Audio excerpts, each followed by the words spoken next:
With nearly every success, there is a line of failures and setbacks, sometimes a very long line. Many of those stories get condensed into pithy journeys that minimize the struggle. That's where From the Ashes with Mark Azoulay comes in. On today's show, you'll hear honest conversations about triumph and disaster that Mark's guests faced and how they overcame the adversity to shine. Now, here's your host, Mark Azoulay. Welcome to From the Ashes. I'm your host, Mark Azoulay, and I'm so happy to have my good friend and colleague, Jeff Grossman, on the show today. I first met Jeff at a group therapy conference, and let me tell you, I really wish you guys could see him because he does not look like your typical therapist. He's like the Captain America of psychotherapy.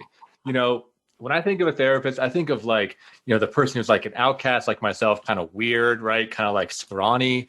But then this guy comes by and he looks like an all-American quarterback. So I had to get to know him. I had to meet him. Once I met him, I realized he told the story of being a used car salesman before becoming a psychotherapist, and I was hooked immediately. So Jeff's going to be on the show today. He's going to tell us a little bit about that career change, and then we're just going to wrap for a while, talking about masculinity, talking about narcissism, talking about the business of psychotherapy. We'll see where it goes. Jeff, welcome to the show. Mark, thank you for having me. I'm excited to be here. So can you tell people a little bit about yourself? Yeah, I was hearing your intro, which I really enjoyed. This is the first time I've heard it, and I like it. I was trying to think about, how I got to where I am today, like where to start talking to you and to your audience. And I was aware I did not get a grade other than an A until college. And I was thinking about this idea of like the first time I'm sure I failed plenty, but in school I was very successful. Went to school over on the East Coast in Charlottesville, Virginia, at UVA, University of Virginia. And I remember I failed in a couple of those grades pretty dramatically. I got an F in computer coding, and I got an F in 401 antitrust. So when I'm all in or all out, man. So it's either like A's or F's. So if that helps people have a picture of what kind of student I was. Yeah. So anyway, I remember, man, those were devastating days getting those bad grades, but I'm still here. You made it through. You're a man of extremes, right? Like black or white. Either you're about it or you're not. Yeah. And so, I think before I get into the car part, so, grades were, I grew up in a family. My mom was a dental hygienist and my dad was a teacher.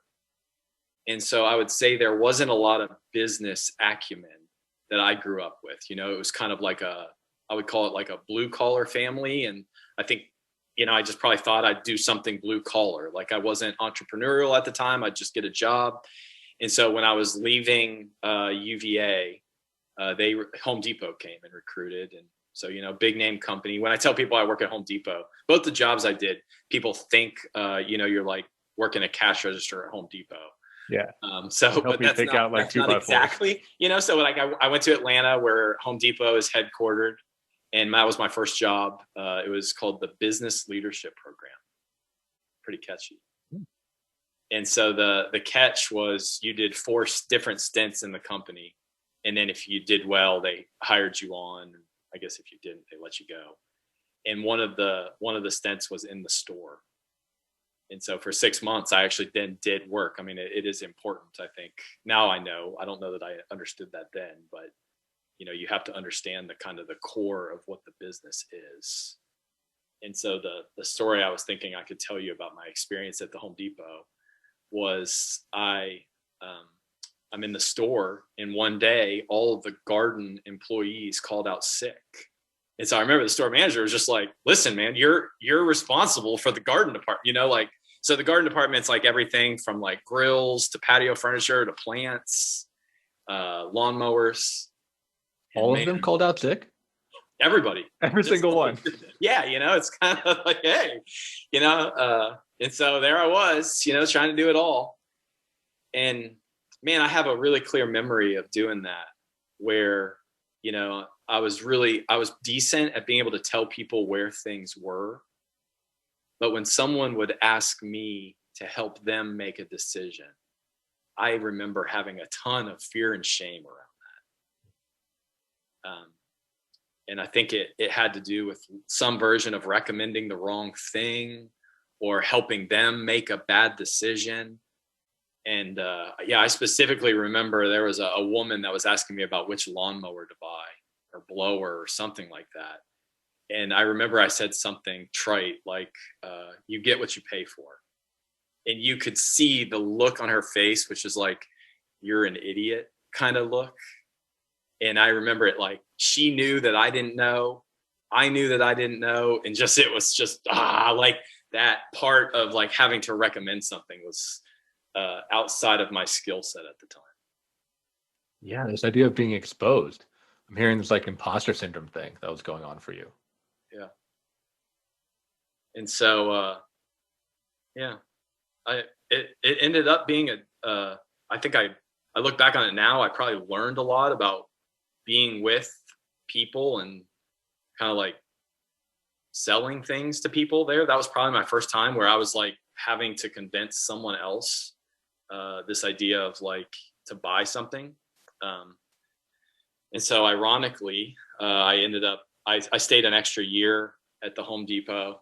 And then my wife, who I'd met in college, she's from Nashville and she's a singer-songwriter, and she wanted to go home, both home and the singer-songwriting, which both happened in Nashville.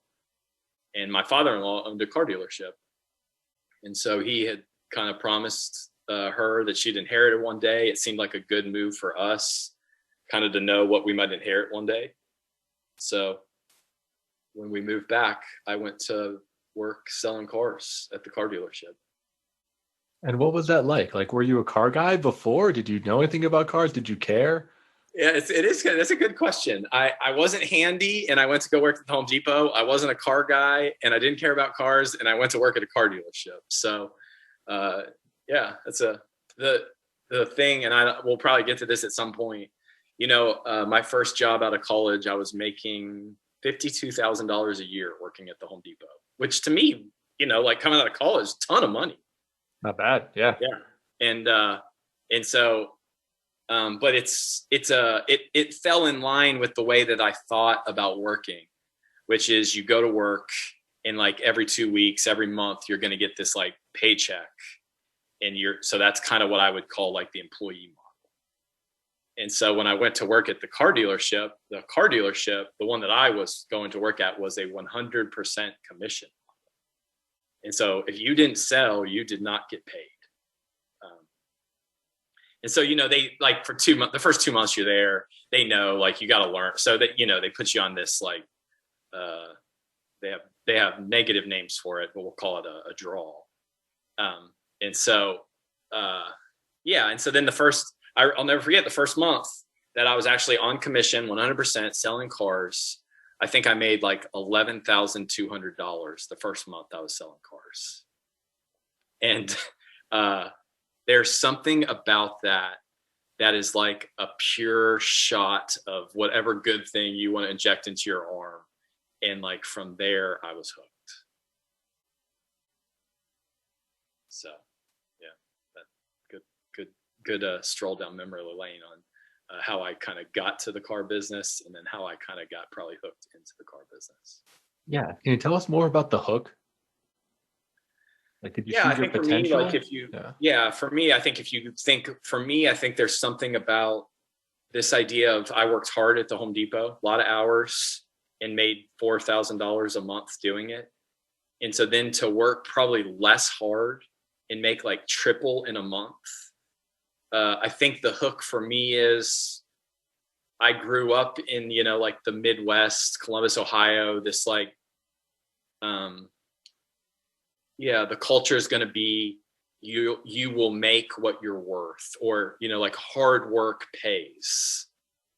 And then I think the hook for me suddenly becomes this idea that like, oh, that isn't entirely true. There's some part of like luck and some part of if you can sell something, you can get paid way more money than the hard work that I was doing in the past. So that probably was the hook to me, is like, wait, you can make this much money in a month? And that would be probably my hook. Yeah, I can see that. I mean, I think that's one of the tough truths that I had to learn too, right? Of like, it's not just hours in, it's not just sweat on your brow. It's actually like, is this industry that people care about, right? Is it something that has like consumers that are wealthy? Like there's so much that goes into business rather than just like, hey, can you just work, 80, 100 hours a week? Yes. And finding, yeah, there is like, money is definitely a part of why most people work, and kind of figuring out that equation for me and you and how that works, I think was a big part of what I had to grow into understanding. Yeah. I mean, for me, the big thing was realizing that the world wasn't a meritocracy, right? That like the best person doesn't get paid the most, or doesn't get the best job. Because I was a really shy kid. So I had to learn how to talk. I'd learn how to sell. I had to learn how to be charismatic. I'd learn how to be persuasive. Because what I found is like, that's where the reward is, right? It's more about who you know. It's more about who you can influence. It's more about, how can you make that deal happen?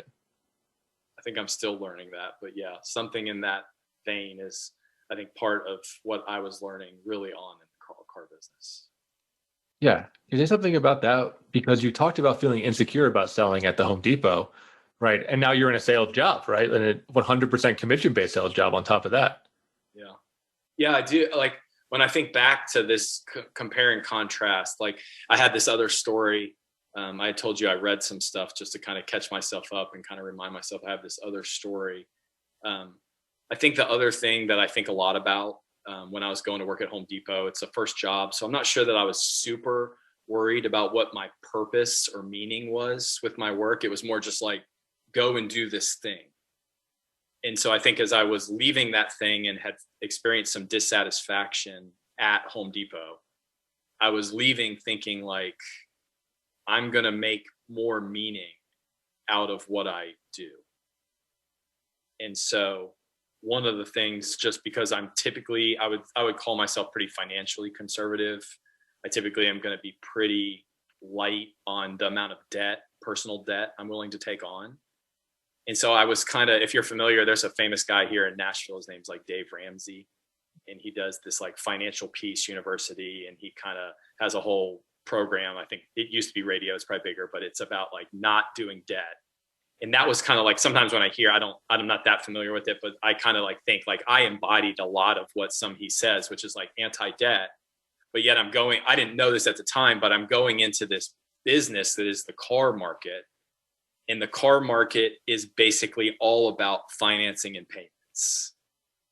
And so so I think one of the things that I was probably thinking going in is one of the ways that I can be a value add or be a service as a consultant is I'll help people make really good financial decisions. And so I remember early on, like I'm, the typical process is someone comes onto the car lot. This is kind of, the internet is just, nowadays, I'm sure people have found their car before they ever show up. But when I was starting, people would actually just come on the car lot, and sometimes they would leave with a totally different car than they thought. Like there was a lot more of just like coming to buy a car rather than the car. And so these people, they drove in, I think in a Kia, and they wanted,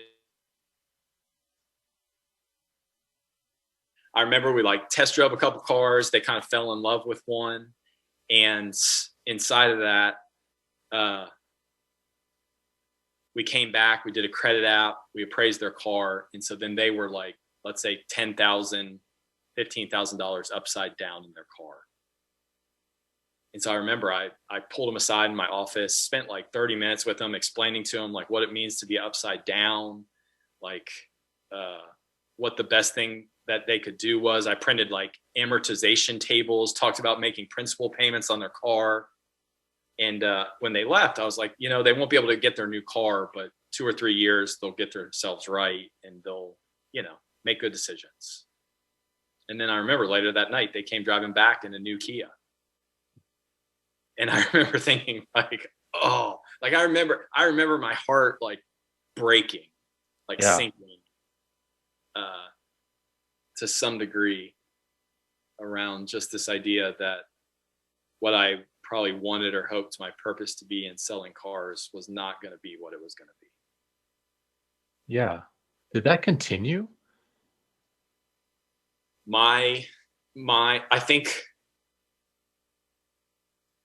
I feel like it was like it's like in life, you have these lessons, and from that lesson or from the hurt or the pain, I think you make a vow. And I think for me at that point, I'm making the vow, which is like, I don't know that this job is about helping people. This job is going to become about making money. Yeah.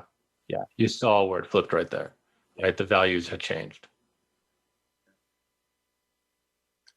So yeah. And so over the next 10 years, I went from selling cars to managing the internet department. We acquired the smart car dealership. I ran the smart car dealership, which at the time was it was like back when gas went way up. So like the smart cars were in big demands. So it was not the ideal job, but I learned a lot because in running a smart car dealership, I was in charge of sales, parts, and service. And so then I think later on, when I moved to more of a management role of the dealership, I had already had experience working in these different facets of the dealership. So I was somewhat prepared. It ended up working out really well. And so, we were there for several years. We were the largest Chevy dealership in the state of Tennessee. Made a lot of money, and at times it was terrible, and other times it was a lot of fun. Yeah. So I get so curious, right? You have this successful car business, right? You're learning every step of the process. You're learning how to sell. Why therapy? Yeah. Like, why switch? Yeah. Well, yeah, two things. One, I was doing, like, the car business is a known marriage killer. And so in my marriage, we were having difficulties. Her family was having difficulties. And then just the hours, the anxiety. And so I started in 2008 or 2009 doing counseling, and really credit a lot of it for helping save my marriage. And so that's my first exposure to, probably, if we go back to this idea of being helpful, I wanted to be helpful.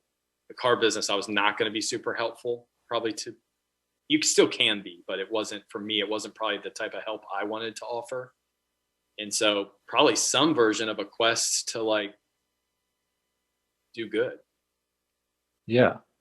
Let's expand more about that in our second segment. We're going to hear a word from our sponsors. And before we do, like us on Facebook, follow us on Twitter, hit us with that hashtag From the Ashes. We're really trying to make this podcast pop, right? It's new, it's early, we're episode 3. I would love to get this going in the right direction. Also, feel free to email us at podcast@mark-asley.com. If you want to hear more from Jeff, if you have any questions, if you want to hear him back, for a panel or anything like that, to get the conversation started. So stay tuned, and we'll catch you on the other side of the break.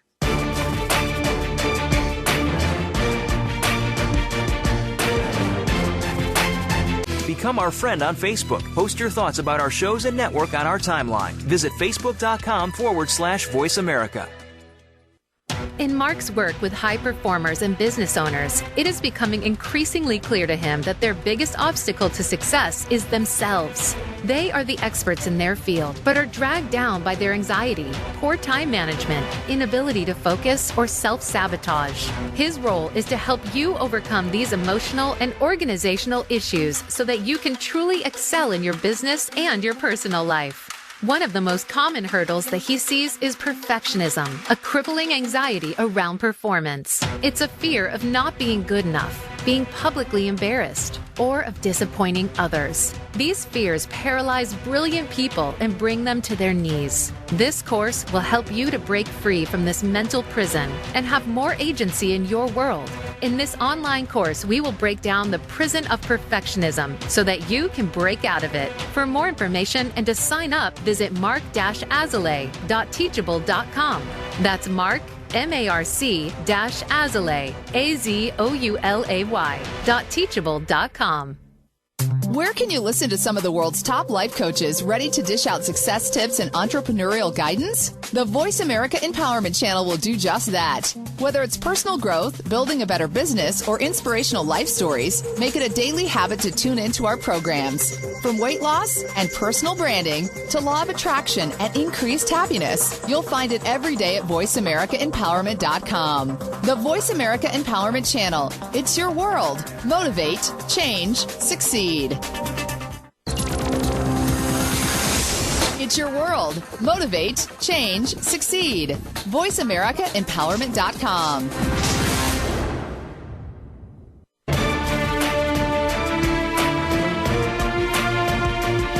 You are listening to From the Ashes with Mark Azoulay. To reach the show today, please call 1-888-346-9141. That's 1-888-346-9141. Or send an email to podcast@mark-azoulay.com.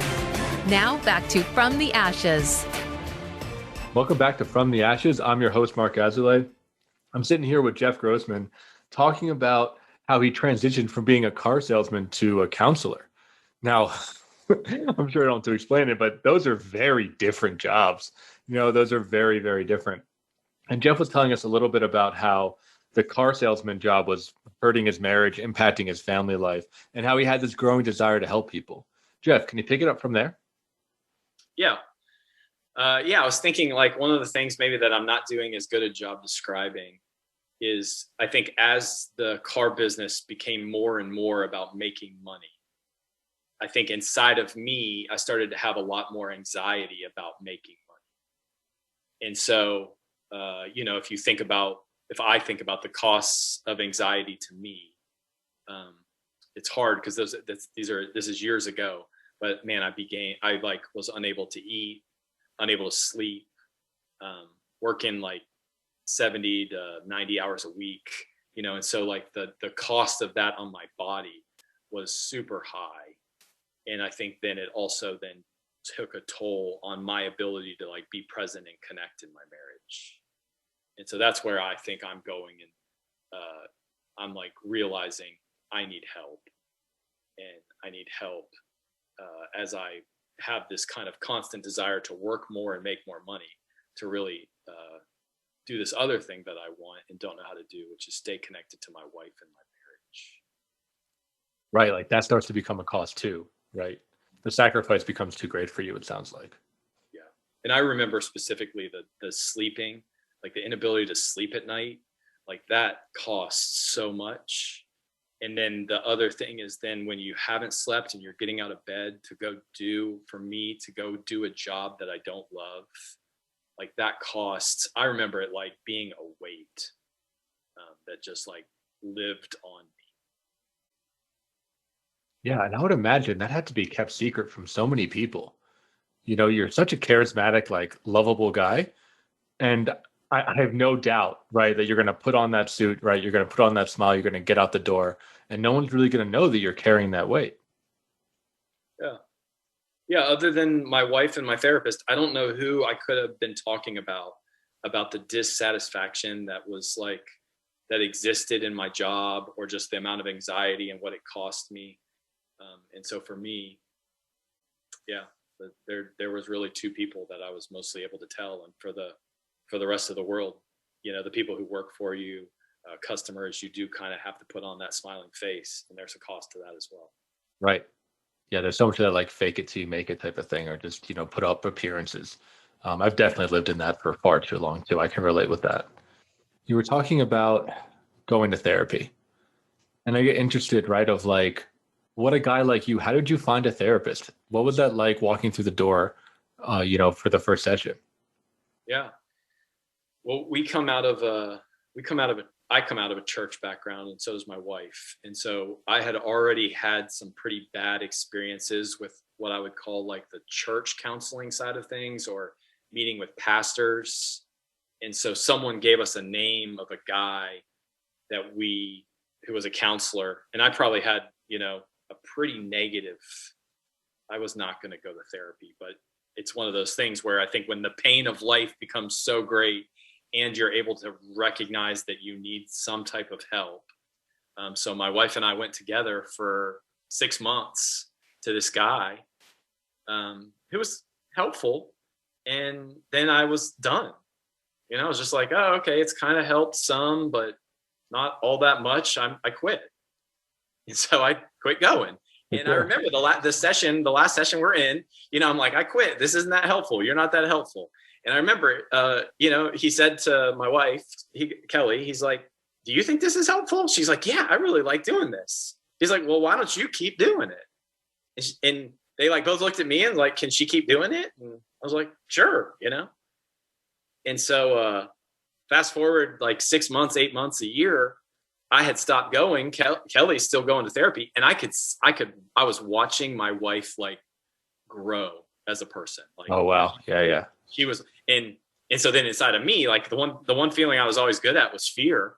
And it was like, I had gone to this thing to save my marriage. My wife is like growing beyond developing as a person past me. And I remember thinking like, if I don't get back in there, I'm going to get left behind. Like, this is like the worst case scenario. Right. So yeah, 8 months, 9 months, 10 months later, I go back, and I remember she was like, I don't know that he wants to have you back. I don't know. He's going to let you. And I'm thinking like, what? Like, we pay this guy. Of course he's got to do what we say. Right. And so I remember I went back and it was like this production of like, I don't know if I want to let you back in. I'm thinking like, what is this? And I remember he said, okay, I'll take you back on, but you have to join one of my groups. Okay. Yeah. And then there we go, man. And that was the beginning. That was the seed. Yeah. That was it. And so he got me in a group and I haven't stopped doing group therapy and I haven't stopped doing therapy since. And that was 2010, 2011. So here we are talking about me now becoming a therapist. Yeah. So how did you make that switch, right? You're in it. It's benefiting you. When were you like, I want to do this, right? Like, I want to be that guy. Yeah. So the family dealership, I probably, so that I don't give myself too much credit, the family sold the dealership. So this asset that I thought we would inherit is liquidated. And so I went someplace else for a year, ran the dealership there. It became super clear that the meaning was now completely gone. And so actually, I think I got fired from that dealership. And then I was like, okay, I've got to do something that I would wake up and be excited about in the morning. That was the driver. And I think for me, I had learned that I loved group therapy. Like, there's something about the realness of sitting in a circle. My groups were all men. So it was like doing group. It felt like college for me, which was a big part of my college. It's just like, it was like real and authentic and I loved it. And so I thought, man, if I could see myself waking up and doing one thing, it would be doing group therapy all the time. Yeah. I mean, that's the dream, right? Like, I run 4 groups, right? 2 of them are men's groups. 2 of them are groups for other therapists that are mixed. Tell me about the men thing, because I think we need to talk about masculinity now, right? Like, how do men do therapy differently? What do we need? Because I do think it's really different. You might have more insight into it. I wish for me, if I think back, I think it's one of those things like it's asking a fish about water. Like, everything that I did was male, was men, like I'm thinking sports growing up. I'm thinking working at the Home Depot, that's going to be a pretty male, like being in a fraternity. I lived with 10 guys for 3 years in college. I lived with 5 guys when I graduated. Working at a car dealership, it's all men. Everything that I did was just guys. And so, of course, for me, when I go to a group and it's all guys, it just fit.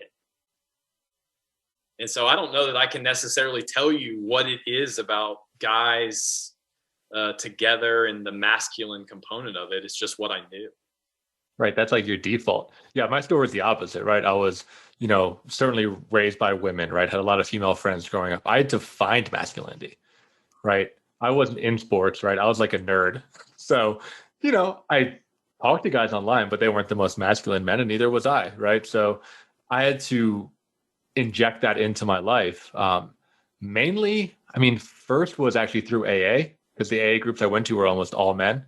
Yeah. And then through adventure sports and outdoor stuff, right? Like finding a really good group of men that I can go backpacking with and actually spend that time. And, there's something about men I found that we bond by doing, right? There's something about that shared mission that I find really attractive.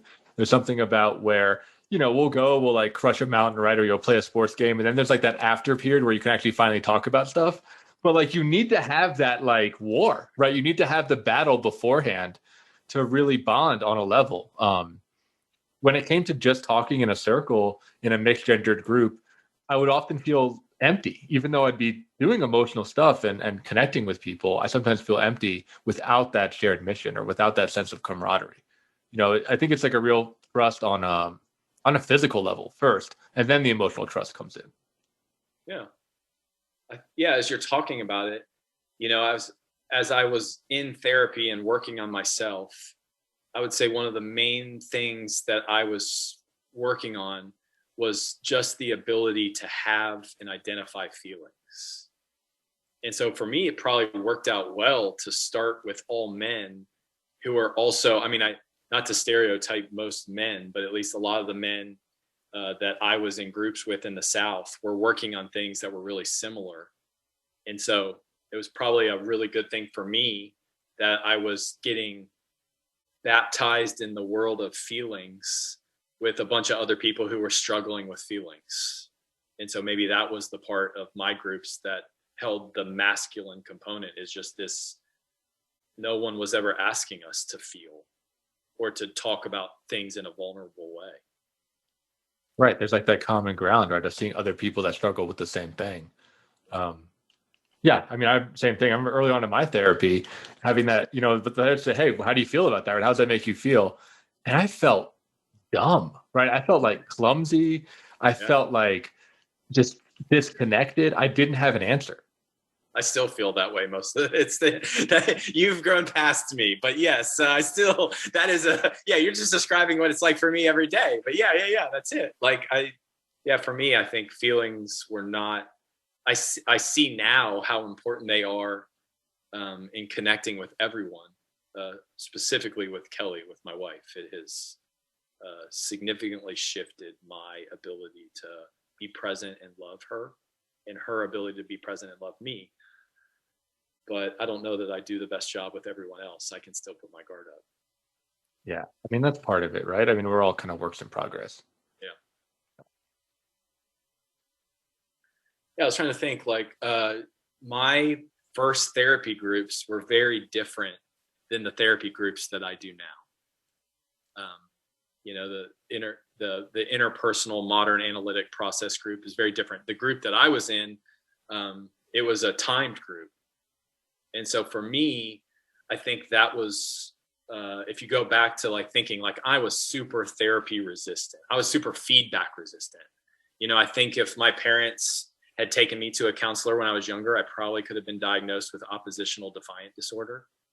And so that ability of to receive and to process is very difficult for me. I want to discover myself rather than have someone tell me what's true about me. And so the groups that I was in, it was a 20-week group. And for the first 8 weeks, the first 2 weeks, you make the 5 worst memories of your life. And you write them down on a piece of paper, and you come in one of the groups, everyone's talking about these worst memories of your life, which again, you got to think it's so weird because I've never made this list. Yeah. I sure the hell wouldn't share the list. And so then you're doing that the first 2 weeks, you kick it off with that. It's what's the worst thing you can never think about? Let's start there. Let's get, and so, maybe that was his way of breaking down what was resistant in the group. And then you pick one of those memories and you write a 2-page story about one of those memories and read it in the group. And then people kind of give you feedback and have feelings about it. And so that is the first 10 weeks of the group. And then from there, you have another 8 weeks to do either experiential stuff or processing. So that was my first group. And I remember at the end, if I could say there was one thing that I got feedback on, it was people were scared of me. Mm-hmm. And I remember thinking, am I allowed to cuss on here? Yeah. Okay. It was I remember thinking fuck those guys. Yeah. I'm not like, what's wrong with those people that they're scared? But I signed up for another group. So again, like I'm continuing, and the group is completely new. It's like a new platoon, and we do the same thing again. And at the end of the second one, everyone gives me the same feedback. You get the same thing. Yeah. Oh, the exact same feedback. Like you're a scary person. You create fear in me. Like you don't seem, and I'm like, the second time I was like, it's so much hard, it's so much harder that second time to get that dose and not think that it's not about you. But I held on, and I was like, nah, there's something wrong with those guys. And then I did it a third time. I did it a third time, Mark. And the third time I got the feedback from 8 different guys. That was when my therapy started, because I knew I had something I needed to work on. Yeah. That's what I love about you, Jeff, that you're both like, fuck all these guys, and I'm going to do it again. I'm going to do another like tour of duty here. Yeah. And then you do it another time. I mean, oh my God. But it finally got in. You finally got the memo that there was something that was not about, what was it at that point? Like 20 other people? It wasn't all their fault. It just took 45 weeks of therapy and 30 people telling me like I have a problem for me to actually see and think I have a problem. Yeah. Well, as we're going into our next break, we'll be talking more about that. I'm interested in, the parts of you that were scary, right? How other people, how listeners might be able to recognize them in themselves, and how you did to really address those parts and heal from that.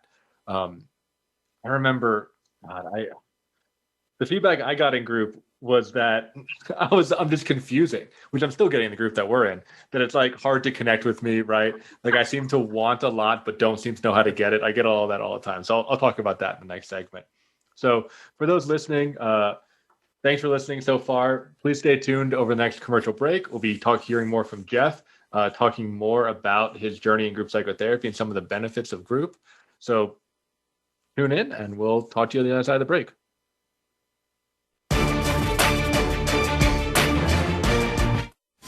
We're making it easier to listen to the Voice America Talk Radio Network live wherever you go on iPhone, BlackBerry, or Android. Download it from the Apple iTunes App Store, BlackBerry App World, or Android Market. In Mark's work with high performers and business owners, it is becoming increasingly clear to him that their biggest obstacle to success is themselves. They are the experts in their field, but are dragged down by their anxiety, poor time management, inability to focus, or self-sabotage. His role is to help you overcome these emotional and organizational issues so that you can truly excel in your business and your personal life. One of the most common hurdles that he sees is perfectionism, a crippling anxiety around performance. It's a fear of not being good enough, being publicly embarrassed, or of disappointing others. These fears paralyze brilliant people and bring them to their knees. This course will help you to break free from this mental prison and have more agency in your world.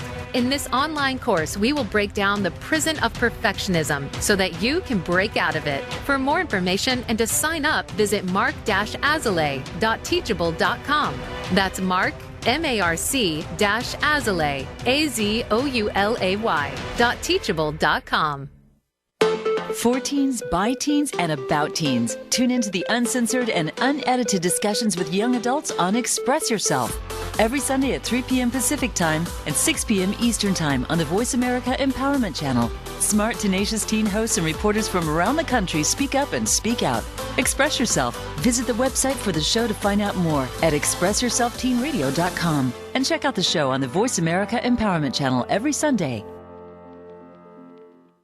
Are you ready to move to your next level? Listen for Empowering Women, Transforming Lives with host Rebecca Hall-Greider. Each show will focus on a central topic with discussion, guests, and your questions being featured. Our show is perfect for women who feel a call in their heart to step out in a bigger, more powerful way in their life and just need some encouragement, inspiration, and practical steps to support them on their journey. Empowering Women, Transforming Lives can be heard live every Thursday at 10 a.m. Pacific Time, 1 p.m. Eastern Time on the Voice America Empowerment Channel, with a replay of the show Sunday at 1 p.m. Pacific Time and 4 p.m. Eastern on the Voice America Variety Channel. Get the news on our shows and other happenings by following us on Twitter. Find us at VoiceAmericaTRN or twitter.com/VoiceAmericaTRN.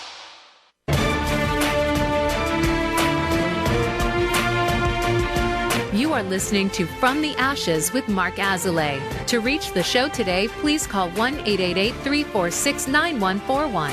That's 1-888-346-9141. Or send an email to podcast@mark-azoulay.com. Now back to From the Ashes. Welcome back to From the Ashes. I'm Mark Azoulay. I'm sitting here with Jeff Grossman. We're just talking about his experience in group psychotherapy. He goes through, a 20-week group. Everyone says that they're afraid of him. He says, fuck those people. And then does it again. He gets the same feedback, tells him to go fuck himself again, does it one more time, gets the same feedback, and then finally realizes that maybe there's something going on with him. Now, I was laughing, Jeff, when we were talking during the break. I'm the exact same way, right? Like, I need something hammered into my head so many times. And I join these groups and do this therapy stuff and do the self-development stuff on faith, almost. Like, I've seen it make change for people that I really respect in my life. And I've seen it make change in myself, although really, really slowly and oftentimes kind of disappointingly, but it does happen. So I'm curious for you, when you reach that moment of realizing, hey, there's something going on here. Can you tell us about that? Like, what made you so scary? What was going on inside you that you projected that out to other people? Yeah, man. You're like asking me to go into the deep water of like, what was I so scared, like afraid, or what made me so scared that rather than deal with it myself, it was better to create fear in other people? Well, I don't know that I have a great answer to that question still, all these years later, but something along the lines of being a failure, being a disappointment. It was probably, if we even go back to the first story of selling something at the Home Depot, like, I was probably so scared of feeling my own shame that I would do anything to not have to tolerate that, to put it outside of myself. Right. Even if that hurt other people, right? It's a way to keep those defenses up and to keep them away from you, push them away. Yeah, not to be seen. Yeah.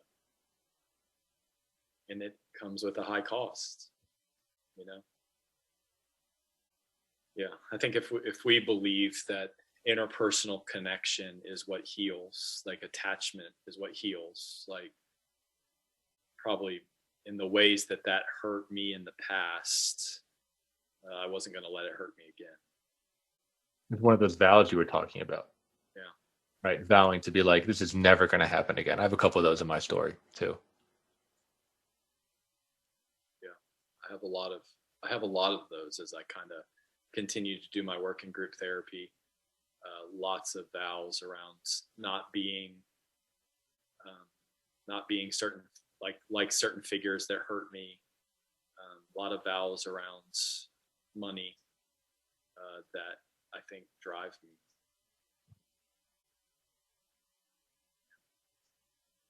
I don't know that we have time to explore all the vows that I've both made and continue to learn about, but money is definitely a big one. Yeah, I imagine you're not alone in that. And I think, for listeners out there, if you're feeling that you have these vows, I think they're really common. I just want to normalize the whole experience, right? Because we're young, we're reckless, we're trying to make sense of our world, and we make these promises to ourselves, and we create these bright red lines in our psyche of like, yeah, I'm never going to go there. I'm never going to be this person. I'm never going to do this thing. I'm never going to feel this way again. And those are ways to protect ourselves. But then they often create problems down the line because life isn't black and white, right? I think the scary thing for me is there's this weird way where the vow is against some imprint that is being made on you. And if you don't figure out some way to work on it, you become that thing. Right. There's like a self-fulfilling prophecy or like a curse almost. Yeah, I think about it now is like most of the things that I really took vows against, I really still, even as I made that vow, I can see that I just slowly become. you know?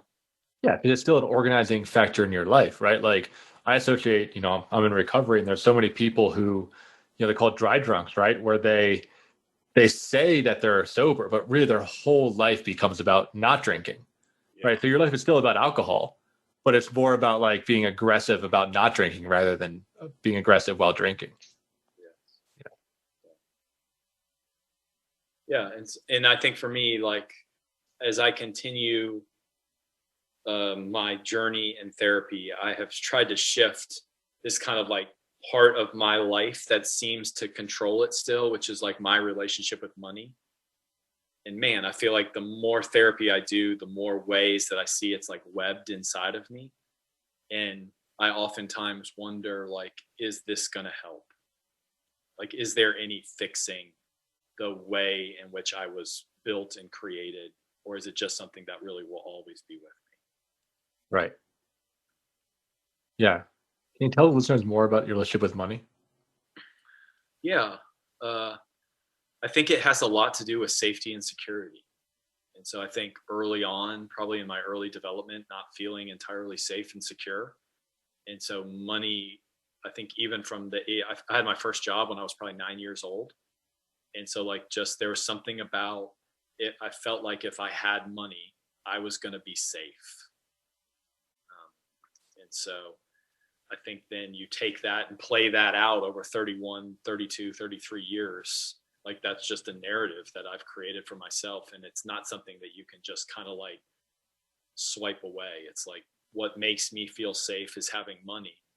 And so how do you start to go back and replace money as safety with something that's more meaningful? And I think that's the journey that I'm on, and I have not figured it out. Yeah. I think that's really the trick, right? Because we were talking a little bit, before this happened, it's like a process addiction, right? Like you need money, right? I think it'd be foolish to be like, oh yeah, you could just abstain, or that money doesn't create safety, because it does. We live in America, we live in a capitalist society. It is safety, it is power, right? It is the ability to have, get good medical treatment, right? Or go on a great vacation, or, buy a home that will really support you and your family in a good part of town. Like all that stuff is real, like 100% real. Yeah. The truth of it is that there are ways and times where it makes me safe. And it's the excess of it, the not being able to identify when enough that's the real problem. And that, for me, that is the problem. It's like not being able to say like, I am safe, or I have enough of this. And so it's this constant, gotta have more, gotta get more. Right. Got to be more safe, right? There's never like a good enough or a satisfied area of it. Yeah. Let's see if we can share this. I was, when you were talking in group about it, I related to my own struggles with marijuana, particularly. I did a bunch of drugs, but weed was the one that I was probably the most attached to. We talk about kind of attachment styles. And I remember really being in a relationship with weed, right? Like, it actually being my girlfriend or being my mother or being kind of all of it all together, right? It was something that I could go to that would soothe me, that would, help me emotionally regulate, right? Like there was a sexual component, like I would masturbate when I was smoking. So there was like that weird kind of like eroticism connected to it. If I was nervous to like go out or be in public, be at a party, I would smoke beforehand. So it's kind of like my date at a party, right? It's like, oh, it's Mark and weed together. And my therapist at the time really highlighted that to me, of looking at the thing as an attachment figure, looking at it as a character, not just as like the drug. And I don't think I've cried more in a therapy session since that one, of just seeing like how wrapped up I was in connecting to a drug, right? Connecting to a plant, and how I had used that to keep myself alone, quite frankly, right? I had used that to meet these needs that I really wanted to find, in a girlfriend, in a wife someday, right? But I was just settling for like a simulation. I was settling for like crumbs, right? I was settling for like a chemical feeling instead of for a real person. Yeah. Yeah. When I hear you talk, it does take me back to days where, for me, I grew up in like a Southern church or like just a church culture. And so like one of the things that is going to be considered anathema is pornography. And so I just remember growing up, you know, like high school, college, even after college, like a lot of times the guys that I'd be with, and I'm always with guys, and they're always talking about this. I use this pornography and I don't want to be using it. And it wasn't my thing. Like it didn't fit for me. But what I started to realize was I can take money and replace it for the way they talk about pornography. And that is the thing that I continue to gravitate towards. I think for you, when I hear you talk about it, the thing is like, you know, like marijuana's kind of become similar. Like when I was in high school, marijuana was a definite no-go, you know. Now it's become a little bit more legalized and a little bit more accepted. But when it comes to money, like the thing is like I'm getting all this praise for the thing that I am aware that I also have as a problem. And so it's like, yeah, it just makes it, I think, a little bit there, to my knowledge, there aren't groups that I could have gone to that are like support groups for money addicts, you know, but, you know, I could have gone to AA meetings and just every time someone was talking about alcohol, kind of replaced probably sex because it's more a process addiction. I probably should have been going to sex addiction meetings and just been thinking about money as other people are talking about sex. And I wasn't doing that, but I do it now some in group therapy. Yeah. Yeah. It's a big one, right? I always associate to like being a workaholic, right? Something like that, where it's like, yeah, you're getting praise, you're getting money, you're moving up the ladder, right? Like people are giving you their awards and they're applauding you, but there's this knowing of like, this is not good for me. Yeah. This doesn't have, there's definitely thresholds that you hit where when you hit the threshold, you think all like life is going to open up or something grand is going to happen. And then you hit the threshold and it's almost like it holds this bottomless emptiness. And when you can get there and stare down into that, that's kind of like that same mechanism for me with my marriage. Like, it's like, like I need something different. Yeah. Yeah. Oh man, these episodes go by fast. We're approaching the end of our episode here. I would love to hear from you, Jeff, in a minute or less. If someone is listening and they're in a similar place to where you've been describing, what you want them to hear? What message would you like them to have? Yeah, I'm not the best at the elevator pitch on doing work on yourself, but at least for me, if I was to keep it short and concise, while my journey in both individual and group therapy has not solved all of my things, it has helped me in the thing that is the most important, which is my marriage. And so I do hold that, therapy has helped me significantly. So that would be my, find the best therapist you can and do therapy. Yeah, take the plunge. It really is powerful. Yeah. So that's why we do what we do, right? That's right. That's right. I mean, for me, it's very meaningful, right? So we got to wrap up here. Everyone who's listening, please send us an email, podcast@mark-asley.com with your thoughts, with your feedback, anything you have for Jeff, any questions, I'll forward it on to him. And like us on Facebook, check us out on Twitter, follow us on the Voice America Empowerment channel. We love hearing from our listeners. This is an incredible project to hear powerful stories like this, and really, hopefully it resonates with those of you that are listening. So thanks again, and see you next week. Episode 3. Thank you for joining host Mark Azoulay for From the Ashes. Be sure to tune in again live next Friday at 2 p.m. Eastern Time and 11 a.m. Pacific Time on the Voice America Empowerment Channel. We'll have another edition of the program then. Meet triumph and disaster and treat those two imposters the same. Until next time.